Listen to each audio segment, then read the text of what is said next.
doing? So I wanted to just do one more video to shed more light here on the Seminole Heights suspect here, Donaldson. So 2 things, fair use, in case some people are not really familiar with it. So here in Wikipedia, the Seminole Heights serial killer is an alleged serial killer who is believed to have murdered 4 people in the Seminole Heights neighborhood of Tampa, Florida in October and November 2017. All 4 victims were shot dead, seemingly at random. On November 28, 2017, police arrested Howell Emmanuel Trey Donaldson III after he handed a pistol and a bag to his manager at the McDonald's where he worked, collected his paycheck, and turned in his uniform. She then alerted police when he told her to tell anyone who asked that she hasn't seen him and told her not to open the bag and just bury it somewhere and bury it deep where no one would accidentally find it. And then gave a suspicious story that he was leaving town for a while to see his dying grandmother, and the bag had to do with his mother's last wish. This was in hopes that the story would make her not look in the bag, but it clearly backfired. Subsequent investigation revealed that the pistol may have fired the bullets used in the killings and that Donaldson's cell phone had been in the vicinity of the killings at the relevant times, while a search of Donaldson's vehicle found clothing similar to that seen in the surveillance video of the killing.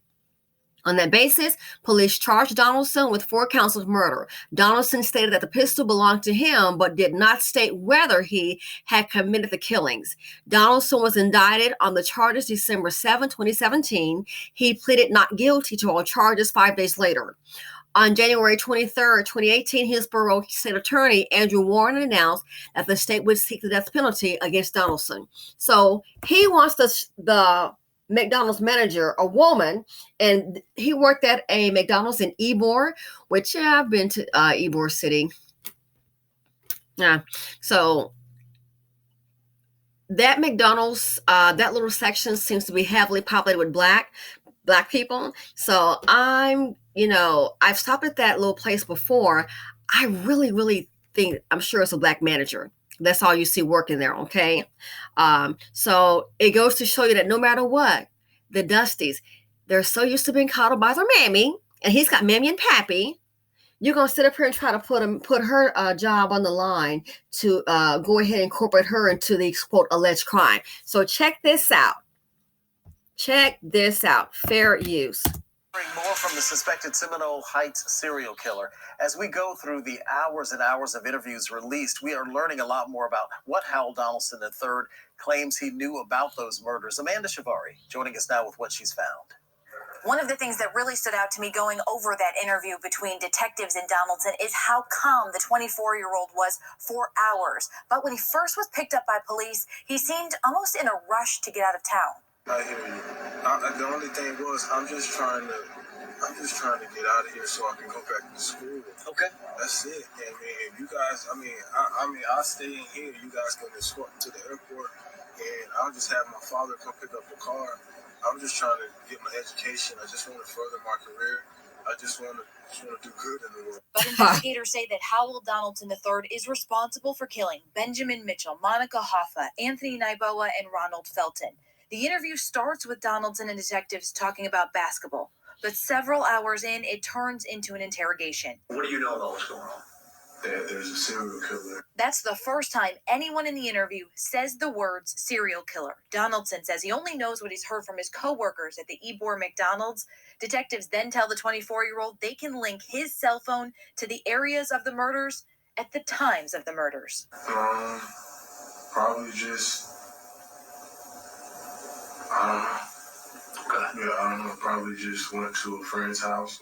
Well, that's what I'm asking. Stopped at a gas station. Detectives then bring up the gun, saying that Donaldson put it in a bag and handed it to his manager at McDonald's, asking her not to look. She called police, and that's how they all ended up in the interrogation room. This is the moment that Donaldson learns police are testing the gun to see if it's connected to the 4 Seminole Heights murders. Are you concerned about what that's going to reveal? To a certain extent, yes, sir. Almost 4 hours into the interview, Donaldson learns the gun is a match. Is this the gun? Okay. You murdered those people. But he still doesn't admit to anything. Detectives try to push to get a confession and a why behind the murders. What started this? How did this ball start rolling? To the point where... You got my attention, man. You have the floor. I just want to speak to my family. And in that interview at one point, Donaldson tells detectives when asked what type of person would kill four strangers, he answers, perhaps someone who recently lost a loved one. Later on in that interview, we learned that Donaldson actually lost an aunt to cancer several years ago. There is much more of these interviews in our... So what the hell does losing your aunt have to do with killing other people? No, let's just be real. You're just diabolical and a demon behind Dusty. You want to speak to my family. Guess what? So with those four victims. So once again, look at this picture. He gives the gun to his manager. And I have personally been through Ybor. Okay. It's a little not far from Tampa. And I'm sure that's something like that more likely because everybody, I've said it a few times, everybody's black. So you thought you had a mammy, you finna go ahead and have her to hold this for you like she's stupid. The Dusties think black women are dumb because guess what? They got their mammy. Give it to your mama.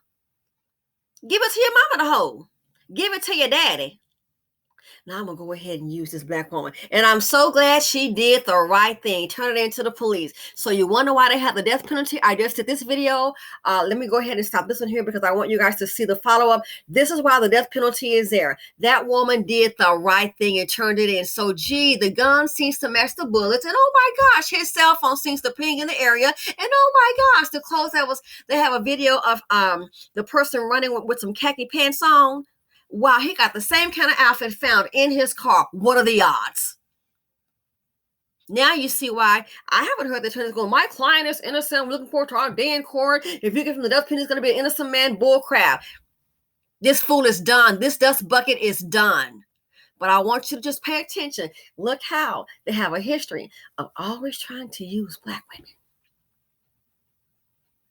Use the manager. You should have gave that back to your mama. Anyway, I am out, people. Thanks for listening. Feel free to comment, like, subscribe, and share. Love you guys. Please stay safe.